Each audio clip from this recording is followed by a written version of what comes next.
Minha irmã, Deus te chamou para você fazer parte do corpo. Aleluia! E não é um membro morto, inválido, pendurado no corpo, não. É vivo, Aleluia! ativo e funcionante para o bom andamento do funcionamento do corpo. Por isso que a gente não entende, irmã, o corpo da igreja é impressionante. Tem aquelas irmãs que falam assim: pastor, eu tenho que trabalhar, eu tenho que fazer alguma coisa. E parece que elas foram produzidas para fazer mesmo.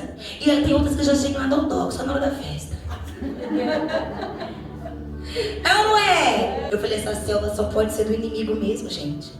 O inimigo é o Satanás usando essa célula. Irmão, porque aí a professora falou assim: porque a célula foi chamada para funcionar de tal maneira.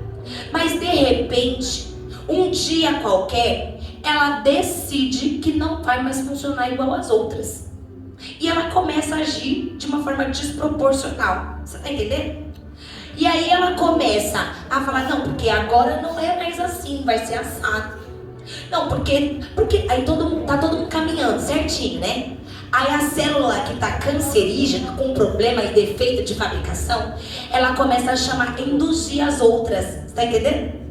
Ela vai pra do ladinho: não funciona assim, não, olha, vamos funcionar junto comigo. Aí já envenena a outra.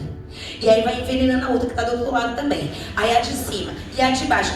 A célula cancerígena, ela vai passando pra outra e vai se tornando uma célula maior. E às vezes começou com uma célula pequenininha ali no seio. E aí ela foi crescendo um tumor, um nódulo, ela vai aumentando de tamanho. Ela vai danificando e distorcendo aquele órgão, porque ela começa a crescer de uma forma desordenada. E aí quando ela se torna um tumor muito grande, dentro não recebe mais o sangue e começa a apodrecer dentro do corpo. Tá entendendo como funciona o câncer? Ela começa a apodrecer dentro do corpo. E aí, embora faz parte do corpo, mas ela já se tornou um câncer, tá podre. E aí vem o médico e faz o quê? Vamos fazer uma mastectomia. Vamos retirar essa célula, vai ter que sair parte do corpo para o benefício do corpo. Perde-se todo o membro, porque uma célula foi envenenando a outra. E aí eu falei: Senhor, mas e isso daí no corpo agora? Porque eu já vi ali, eu falei: isso aqui é a ação do inimigo. Aí dentro do corpo, minha irmã, quando você não está debaixo da direção de Deus, você pode estar sendo uma célula do maligno para infernizar e contaminar o corpo de Cristo. Porque começa, e às vezes ela vai entrando dentro do corpo assim, ó, com uma fofoca. E aí vai uma fofoca, aí vai uma dissensão. Aí começa a falar mal do irmão, começa a falar mal do pastor. Daqui a pouco o culto não presta mais. Daqui a pouco as coisas não estão mais funcionando. E em vez de pular fora do corpo, não. Precisa envenenar todo o órgão inteiro. E daqui a pouco o corpo inteiro está prejudicado. Aleluia! O sangue de Jesus tem poder para curar as células inflamadas. Para curar as células inflamadas. Por quê? Porque quando nós recebemos o sangue que vem de Deus, nós somos restaurados. Então Deus, Ele sabe, Deus está te moldando, Deus está te capacitando, Deus está te preparando. Em Romanos 5 fala o quê? Que as tribulações, elas vêm para gerar em você o quê? Perseverança, resiliência, trazer para você o quê? Força, e transferir para você um caráter de Cristo aprovado. Aleluia! E como suporta tudo isso? É o amor dele que é derramado nos nossos corações. O amor dele derramado nos nossos corações traz o que? Cura. Para todas as feridas que as tribulações da vida nos traz. E esse amor sendo derramado nos nossos corações traz esperança.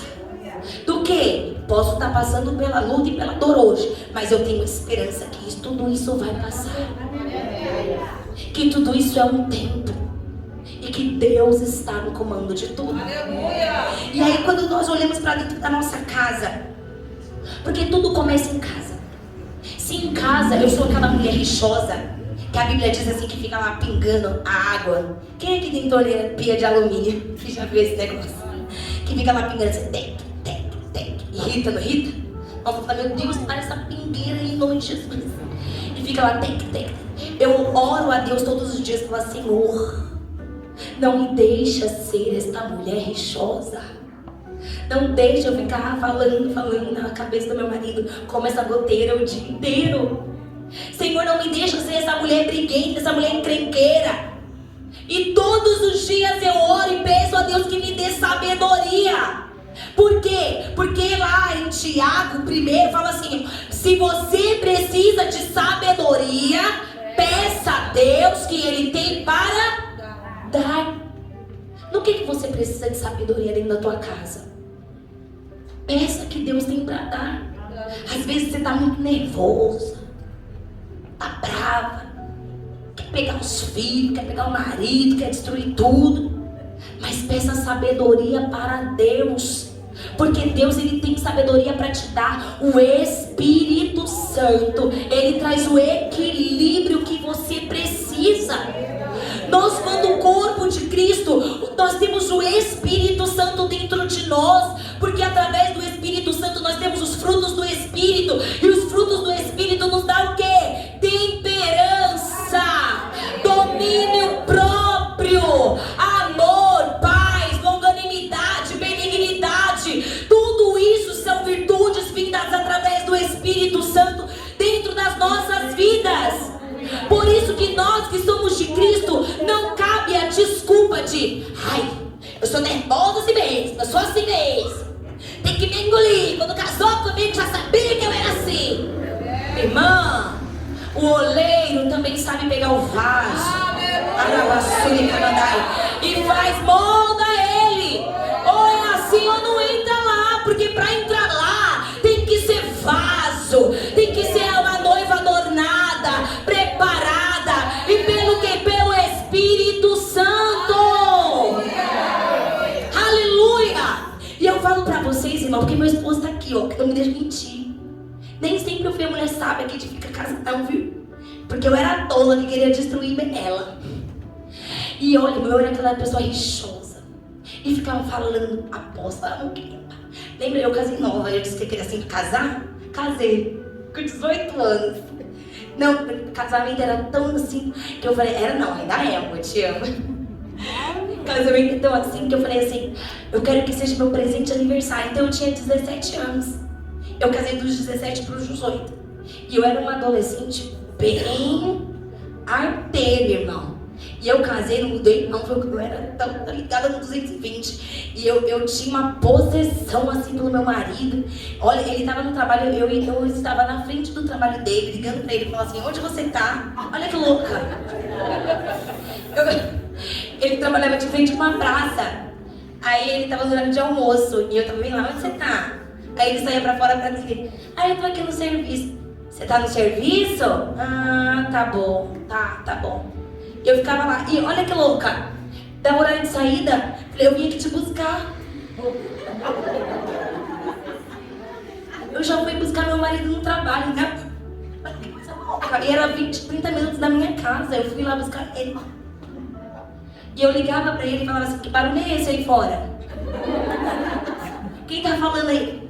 Tô na rua. Quem passou aí perto de você? Eu, porque antes não tinha chamada de vídeo, senão eu fiz a chamada de vídeo. Vira aí pra me ver. Minha irmã, mas o Senhor foi moldando e foi me dando maturidade. Porque quando você tem maturidade, você sai dessa neura. Porque você descansa no Senhor. Porque se não for no Senhor, Ele pode ser uma coisa na minha frente, mas depois fora de mim é outra. Mas quando eu confio no Senhor, quem vê, quem comanda, quem guarda é Deus. E se fizer alguma coisa que está fora do que é para ser, quem vai cobrar é o Senhor, porque Ele é minha justiça. Ele é o meu juiz. E aí eu fui trabalhar, Deus foi tratando, porque a pessoa precisava de ajuda. E o Espírito foi tratando, e a idade foi dando maturidade também. E certa vez eu queria mudar o meu esposo. Deus foi trabalhando, apóstolo. Deus foi trabalhando. Igreja, irmãs, que a maioria que é casada, a solteira já vai pegando a graça aí. Eu queria mudar o meu esposo. Quem já tentou mudar seu marido? Levanta a mão. De verdade, igreja. Sem mentira. Quem já tentou mudar os filhos, o marido, tudo do seu jeito, com a sua força da língua? Eu queria mudar o meu marido com a força da língua.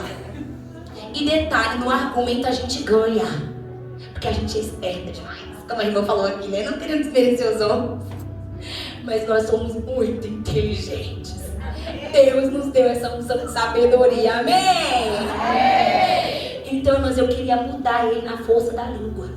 Eu fiquei e nada resolvia. Porque eu não sei se vocês tiveram sucesso, mas eu não tive sucesso. Não tive. E um dia Deus falou bem assim pra mim: fecha a tua boca dentro de casa. Eu falei: Deus, dura coisa me pedistes. Porque eu falo até dormindo. Como assim agora eu tenho que fechar minha boca dentro de casa? E Deus falou assim pra mim: fecha a tua boca. Porque quem vai fazer sou eu. Porque quando eu fizer, você vai ver e não vai acreditar no que os teus olhos estão vendo. Fecha a tua boca dentro de casa. Irmãs, olha, minha filha, quando você quiser falar mal, beba água. Mas eu bebia tanta água. E eu bebia água, e eu via as coisas, e eu falava: oh, glória, aleluia, meu Deus. E eu orava, e falava: Jesus, tem misericórdia, Senhor. E a vontade era de falar um monte. Falar: tu não é crente, homem, olha isso. Porque assim, eu sempre fui crente pentecostal. Porque eu tô vendo o diabo aqui, o anjo ali, não fazer campanha, vamos subir um monte de... E meu marido sempre foi muito zen. Não que ele não tivesse Deus.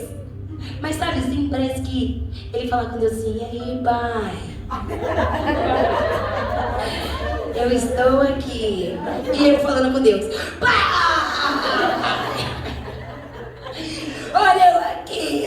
Tá entendendo? Drama, diferença. E aí quando eu olhava pra ele só assim, eu falava assim: vamos orar, marido, porque a luta tá grande. E eu aqui: Senhor!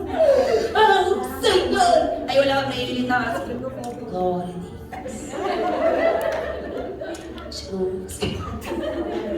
Te amo.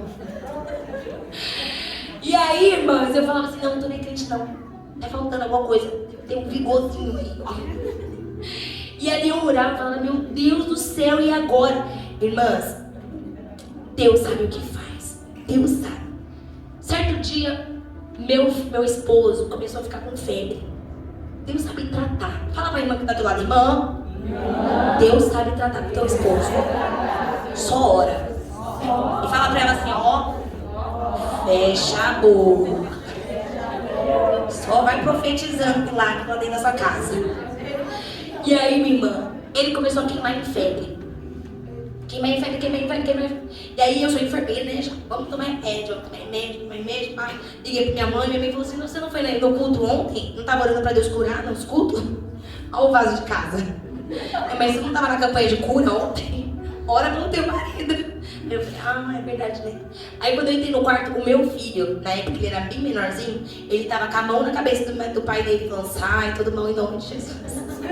Ele já tava orando. Eu falei: meu Deus, que vergonha. E eu não orei, né? Aí eu comecei a orar pra ele. Eu não sei as irmãs, mas eu aprendi com a minha mãe: sempre quando tiver algum enfermo, a gente começa a cantar, usando tudo de sangue. Tudo que é hino de sangue da água, eu comecei a cantar. E sangue, não sei o que, sangue. E o Miguel: mamãe, algo mais que a neve. Aí eu: tá bom, filho. Esse tipo assim na minha cabeça, né? Esse daí é Santa Ceia, menino. Deixa eu sentar. Cantando e ele: algo mais que a neve. Pela insistência dele, eu comecei a cantar. Irmãs, quando eu comecei a cantar o alvo mais que a neve, esse homem começou a chorar. Aleluia. Não, você não tá entendendo. Ele só chorou quando o pai dele morreu. E no dia do nosso casamento. Não sei se ele tá triste, né? Porque...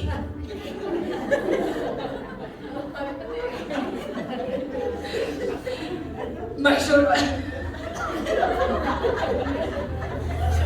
Chegou. E aí ele começou a chorar, apóstola. Chorava. E eu aqui, ó: alvo mais que a neve, alvo mais que a neve. Eu cantei alvo mais que a neve umas 500 vezes. Porque cada vez que eu falava alvo, ele chorava mais. Eu falei: gente, eu não posso mais parar de cantar esse hino. E eu comecei a cantar. Cantei. Quando eu cansei de cantar, eu falei pra ele assim: tá tudo bem? Aí ele falou assim: Deus falou comigo. Glória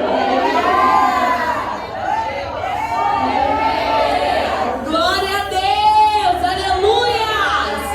Um homem que nunca tinha falado que Deus tinha falado nada pra ele. Um homem que nunca tinha falado, eu sempre falava, não, porque Deus tá falando. Eu acho que ele me olhava assim, Deus tá falando. Hoje você tá vendo? Tá vendo, né? E ele falou assim, Deus falou comigo. E ele falou assim, eu preciso começar a falar com você. Eu preciso te pedir perdão por algumas coisas. Quando ele falou isso pra mim, irmãs, eu falei assim, Espírito Santo, eu preciso ficar agora cheia. Na verdade, eu não falei isso não, mas eu vou ser bem sincera, porque o Espírito Santo sabe o que eu falei, né, pastor? Eu falei assim, Espírito Santo, eu preciso ficar chapado do teu Espírito agora. Sabe quando você fica zen assim, ó? Eu falei, eu preciso ficar chapado do teu Espírito. Eu falei isso pra Deus. E aí eu falei assim, pode falar. A cara, travei aqui, ó. Pode falar. E esse homem começou a confessar os pecados. Começou a me pedir perdão por muitas coisas. E pedir perdão por várias coisas. Foi falando, olha, mas eu sei que foi um domingo. Começou 11 horas da manhã. Essa conversa acabou às 4 horas da tarde. Foi o dia inteiro na cama, porque foi de manhã, foi ali na cama. Foi um dia de renovo no meu casamento. Renovo no meu casamento. E naquele dia, quando acabou tudo, eu estava aos prantos, ele estava aos prantos. E eu falei pra ele assim, foi a palavra que o Espírito Santo de Deus colocou na minha cabeça. E detalhe, viu? Eu fiquei anestesiada mesmo, porque eu fiquei assim, ó. Eu não tive reação, fiquei parada. E eu senti a presença do Espírito Santo muito forte dentro de mim. E eu falei assim, vai e não peques mais, para que não te aconteça algo pior. Foi o que o Espírito colocou dentro de mim. E nós tiramos a nossa aliança. Oramos, colocamos a nossa aliança. E depois daquele dia, a presença de Deus entrou dentro do meu casamento. Depois daquele dia, o Senhor teve o tratar dele com meu esposo. Nós passamos um mês, parecia que tinha uma lua de mel dentro de casa. Ele falava bem assim pra mim, parece que eu te amo muito mais hoje. Eu estou te amando mais. Sabe o que você ouviu depois de mais de 10 anos de casado? E aí a gente ficava, sabe aquele namoro, aquele casal novo? Que fica lá, vai pro quarto, aí vai o marido vai junto. Vai pra cozinha e lá vai o marido. Aí anda, sabe quando anda assim, os dois juntinhos, de mãos dadas assim, ó? Sabe, quem já sabe disso, assim, quando namora, né? Quando namora, aquele grude, né? Aí fica abraçadinho, assim, anda tudo coladinho, assim, andando no meio da rua. A gente tava vivendo uma verdadeira lua de mel. E ele falava assim, nossa, você sabia que quando você falava comigo, eu ficava irritada? Você sabia quando você falava as coisas pra mim, eu tinha ódio de você? Mas parece que eu tô te amando mais.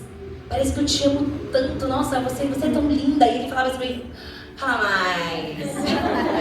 Fala mais, pode continuar falando. A presença de Deus curou o meu casamento. Libertou o meu esposo. Tirou uma cegueira espiritual. Tirou aquela cauterização da mente que o inimigo colocava. Tirou aqueles tapões dos ouvidos que o inimigo colocava. Tirou o distanciamento, a frieza que havia no nosso casamento. Porque o inimigo colocava tudo isso, sabe? As brechas, enfim. E o Senhor curou o meu casamento. Você está preparada para o que Deus pode fazer dentro da tua casa, dentro do teu casamento? Se você estiver disposta a fechar tua boca e ser um instrumento de Deus lá dentro do teu lar. Começa a profetizar sobre a vida do teu esposo. Começa a profetizar sobre a vida dos teus filhos. Começa a ser uma mulher de Deus dentro do teu lar. Começa a ser Cristo que o seu esposo vai ver. Começa a ter as atitudes de Cristo dentro da tua casa. Foi falado aqui da esposa virtuosa. Minha irmã, eu nunca tive, sabe? Eu nunca vi sentar na mesa. Eu tenho 7 irmãos. Nunca foi de sentar na mesa, comer na mesa, ter esse relacionamento. Não, mas eu falei assim, no meu casamento vai ser assim. E eu comecei a cultivar isso. Então, hoje em casa a gente senta à mesa, valoriza os pequenos momentos, sabe? E eu coloco a mesa pro meu esposo, eu faço questão de servi-lo. Eu faço questão de servir o meu esposo, preparar a mesa, e ele gosta disso. E eu preparo as coisas, eu falo que ele é marido, que ele é o homem mais lindo dessas galáxias. Eu exalto ele, e se ele não estiver bonito, eu profetizo também. Entende? Porque é assim, irmãs. Nós temos que ser sábias. Temos que edificar, temos que estar bonita para o nosso marido. Nós temos que ser Jesus dentro de casa.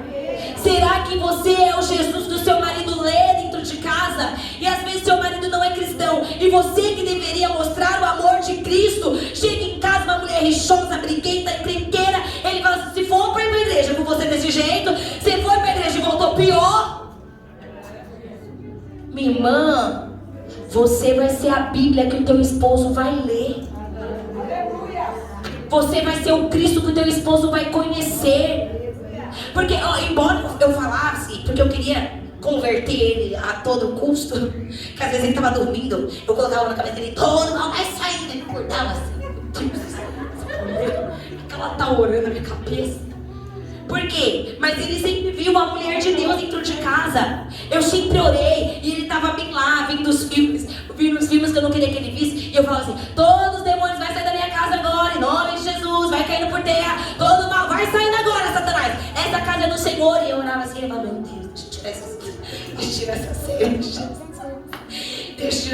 deixa eu tirar essas coisas. Por quê? Porque eu sou crente ele também, então todo mal vai ter que sair por terra. E eu orava dentro de casa, e oro até hoje. Minha irmã, Deus quer que você seja... Lembra do soldado? Deus quer que você seja soldado de oração na tua casa. A Bíblia diz que a mulher sábia edifica a casa.